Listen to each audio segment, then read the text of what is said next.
നമ്മളിന്ന് നോക്കാൻ പോകുന്നത് OBS സ്റ്റുഡിയോ എങ്ങനെ 2025 നമ്മുടെ ലാപ്ടോപ്പിലേക്കോ അല്ലെങ്കിൽ കമ്പ്യൂട്ടറിലേക്കോ എങ്ങനെ ഇൻസ്റ്റാൾ ചെയ്യാന്നാണ്. ഇത് പലർക്കും അറിയുന്ന കാര്യങ്ങൾ തന്നെയാണ്. പക്ഷെ എന്നാലും നമുക്ക് 2025 പുതിയ ആൾക്കാർക്ക് എങ്ങനെ ഇത് ഇൻസ്റ്റാൾ ചെയ്യുന്നത് നമുക്കൊന്ന് നോക്കാം. സോ ഫസ്റ്റ് തന്നെ നമ്മൾ ഗൂഗിൾ ക്രോം ഓപ്പൺ ചെയ്യാം. നിങ്ങളേക്ക് ഏത് ബ്രൗസർ വേണമെങ്കിലും ഓപ്പൺ ചെയ്യാം. ദെൻ നമ്മളിവിടെ സെർച്ച് ചെയ്യേണ്ടത് OBS സ്റ്റുഡിയോ ഡൗൺലോഡ് എന്ന് സെർച്ച് ചെയ്യാം. ശേഷം നിങ്ങൾക്ക് ഫസ്റ്റ് ലിങ്ക് കാണാം. സോ ഇതിലോട്ടൊന്ന് ക്ലിക്ക് ചെയ്യാം. ക്ലിക്ക് ചെയ്താൽ നിങ്ങൾക്ക് ഇവിടെ നമുക്ക് ലിനക്സ്, വിൻഡോസ് അതുപോലെ തന്നെ മാക്കിന് വേണ്ടിയിട്ടുള്ള കാര്യങ്ങളുണ്ട്. സോ നിങ്ങൾക്ക് ഏതാണ് വേണ്ടത് അത് ക്ലിക്ക് ചെയ്യാം. ഞാനിപ്പോൾ വിൻഡോസിലാണ് നോക്കുന്നത്. So download installer. സോ ഇവിടെ നിങ്ങൾക്ക് കാണാം അത് ഇവിടെ ഇൻസ്റ്റാൾ ആകുന്നു.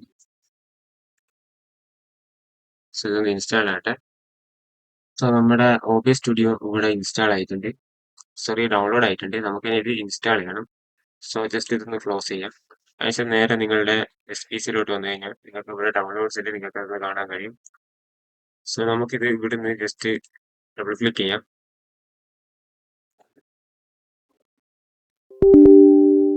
യെസ്. സോ ഇത് ക്ലോസ് ചെയ്യും. അപ്പോൾ നിങ്ങൾക്ക് ഇങ്ങനത്തെ ഒരു വിൻഡോ വരും. ഇത് നെക്സ്റ്റ് കൊടുക്കുക. സ്ക്രോൾ ചെയ്താൽ നിങ്ങൾക്ക് പഠിക്കുന്നത് ഇതൊരു ലൈസൻസിങ്ങിന്റെ ഒരു സംഭവമാണ്. സോ ഇതൊക്കെ നെക്സ്റ്റ് കൊടുക്കും. നമുക്കിത് എവിടെയാണ് പ്രോഗ്രാം ഇൻസ്റ്റാൾ ചെയ്യേണ്ടത് നോക്കാം. സോ ഞാനിവിടെ കൊടുത്തത് എൻ്റെ ഡി ഡ്രൈവിലാണ്. ഡി ഡ്രൈവിൽ ഒരു ഫയൽ ക്രിയേറ്റ് ചെയ്യാം. സോ OBS എന്ന് ഞാൻ കൊടുത്തിട്ടുണ്ട്. ഓക്കെ. സോ ഇവിടെ നിങ്ങൾക്ക് കാണാം ഡി ഡ്രൈവിൽ ഫോർ OBS സ്റ്റുഡിയോ ആണുള്ളത്. സ്റ്റാർട്ട്.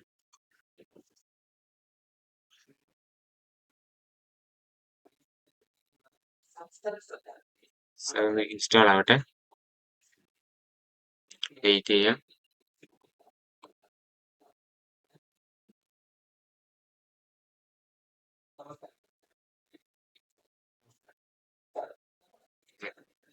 ഇവിടെ നമുക്ക് ഡയറക്റ്റ് ഫിനിഷ് കൊടുക്കാം.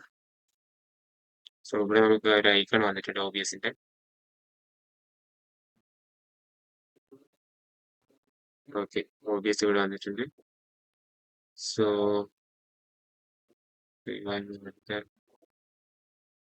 ഓക്കെ. സോ ഇവിടെ എന്തോ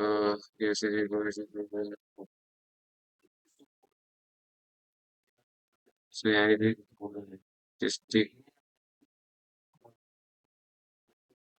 സ്ക്രീൻ അതാണ് ഞാൻ കൊടുക്കുന്നത്. സെക്കൻഡ് ഓപ്ഷൻ ഞാൻ കൊടുക്കുകയാണ്, കാരണം ഞാൻ സ്ക്രീൻ ഒന്നും ചെയ്യാൻ പോകുന്നില്ല. So optimise this for recording, I will not be streaming എന്ന് പറഞ്ഞ ഓപ്ഷൻ ഞാൻ കൊടുത്തിട്ട് നെക്സ്റ്റ് കൊടുക്കാണ്. സോ ഇതൊക്കെ ഞാൻ അതുപോലെ തന്നെ നന്നായിട്ട് നിങ്ങൾക്ക് വേണ്ടിക്കുന്നത് മാറ്റാം. So apply settings, that's all. നിങ്ങൾക്ക് ഇനി ഇവിടുന്ന് സ്ക്രീൻ റെക്കോർഡ് ചെയ്യാം. ഓക്കെ, അപ്പോൾ ഇത്രയേ ഉള്ളൂ ഇന്നത്തെ വീഡിയോ. സോ വീഡിയോ ഇഷ്ടപ്പെട്ടാൽ നിങ്ങൾ ലൈക്ക് ചെയ്യുക, ഷെയർ ചെയ്യുക, സബ്സ്ക്രൈബ് ചെയ്യുക. സോ അടുത്ത വീഡിയോ ആയിട്ട് വരുന്നവരെയും ബൈ.